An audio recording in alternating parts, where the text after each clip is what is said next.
Picture Venezuela. Towering mountains, lush jungles and a Caribbean coast, once a prized Spanish colony.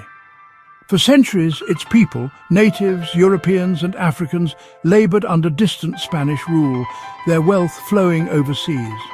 But a quiet unrest grew among the criollos, Venezuelans of Spanish descent who questioned why their fate was decided in Madrid. Inspired by revolutionary ideas from abroad, they began to see themselves as Venezuelans, not Spaniards. Excluded from power, the criollos felt injustice deeply, fueling a desire for autonomy. The colony's rigid hierarchy bred resentment, as those born in Venezuela were denied true authority. Beneath the surface, hope for change simmered, waiting for a spark. The seeds of independence were sown in this longing for respect and self-rule. Soon, events far across the ocean would ignite those seeds into a revolution. The spark came from Europe. Napoleon invaded Spain, dethroning King Ferdinand and installing his brother as ruler. This upheaval shattered colonial authority in Venezuela, leaving the people uncertain whom to obey. In Caracas, leaders seized the moment, ousting the Spanish governor and forming a local junta in the king's name. It was a cautious step towards self-rule, not outright independence, yet it changed everything. Managing their own affairs, Venezuelans tasted power and began to envision true freedom. The idea of returning to Spanish rule grew less appealing with each passing day. Napoleon's distant war had opened the door to Venezuelan independence. Into this moment stepped Simón Bolívar, a passionate young criollo from Caracas. Educated in Europe, Bolívar was inspired by revolutionary ideals and driven by a vow to free his homeland. He returned to Venezuela urging full independence, not just autonomy under Spain. Bolívar's fiery speeches rallied support, and in 1811 the First Republic of Venezuela was declared. Though the first attempt failed, Bolívar's resolve only grew. Exiled and defeated, he learned from setbacks, returning again and again to lead the fight.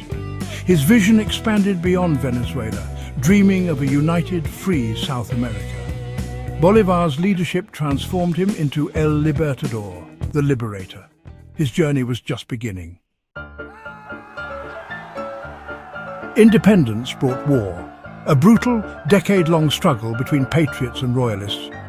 The First Republic collapsed quickly, undone by royalist attacks and a devastating earthquake. Bolívar fled, regrouped and returned with the admirable campaign, briefly reclaiming Caracas. But royalist terror crushed the Second Republic, forcing Bolívar into exile once more. Even in defeat, hope endured. Bolívar sought support in Jamaica and Haiti, broadening his appeal to all Venezuelans. The turning point came in 1819, when Bolívar led his army across the Andes, winning a decisive victory at Boyaca in New Granada. This triumph secured vital resources and a base for the final push. The patriots, hardened by years of sacrifice, were ready for the last battle. The dream of freedom, once nearly extinguished, was alive again. The end of colonial rule was finally within reach. In 1821, Bolívar's forces faced the royalists at the Battle of Carabobo. The patriots, led by Bolívar and Paez, shattered the Spanish lines and secured Venezuela's independence. News of victory spread, bringing jubilation across the land. After years of war, Venezuela was free, no longer subjects but citizens of a new republic. Bolívar envisioned a united Gran Colombia, but even as that dream faded, the legacy of freedom endured. The birth of Venezuela inspired hope across South America, proving empires could be toppled by determined people. The cost was immense, but the promise of self-rule was now real.